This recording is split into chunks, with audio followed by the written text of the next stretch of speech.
আসসালামু আলাইকুম। আসসালামু আলাইকুম। আমরা এখন যাচ্ছি ডক্টর দেখানোর জন্য। তো এসবানের জন্য দাঁড়িয়ে আছি। আমাদের এসবান 20 মিনিট লেট। আসলে এই জিনিসটা উইন্টারে জার্মানিতে খুবই কমন। তো কেমন লাগছে, অভিজ্ঞতা কেমন? অভিজ্ঞতা বরাবর মতোই সেম, ওর্স্ট।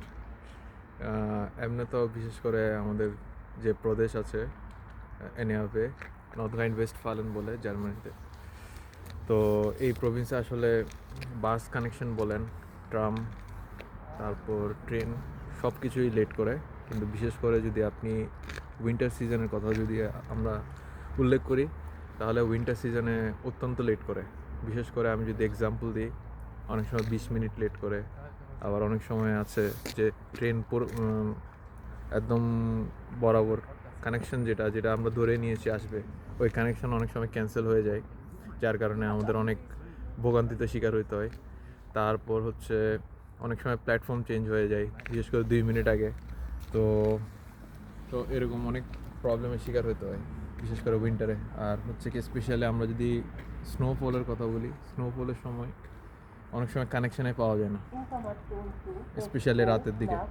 তো যার কারণে আমরা যারা সাধারণ পাবলিক আছি, উইথাউট প্রাইভেট কার বা প্রাইভেট ট্রান্সপোর্টেশন, তো আমাদের চলাফেরায় অনেক প্রবলেম হয়।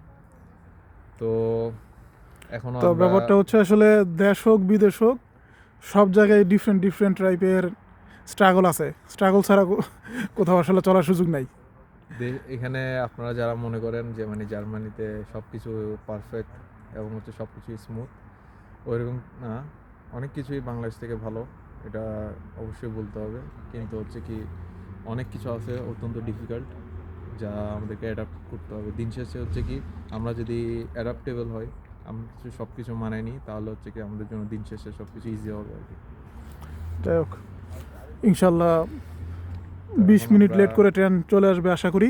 আমরা এই প্রবল ঠান্ডার মধ্যে 3 ডিগ্রির মধ্যে আমরা এখন আছি। তো এই ঠান্ডার মধ্যে ওয়েট করতে হবে, আর কিছু করার নেই। তো এটাও এক্সপেক্ট করতে যে সামনে আরও যত কানেকশন আছে সবগুলোতে ভোগান্তি শিকার হইতে হবে, কিন্তু এটাই সত্য। আচ্ছা, ভালো থাকবেন সবাই। খোদা হাফেজ। খোদা হাফেজ। আসসালামু আলাইকুম।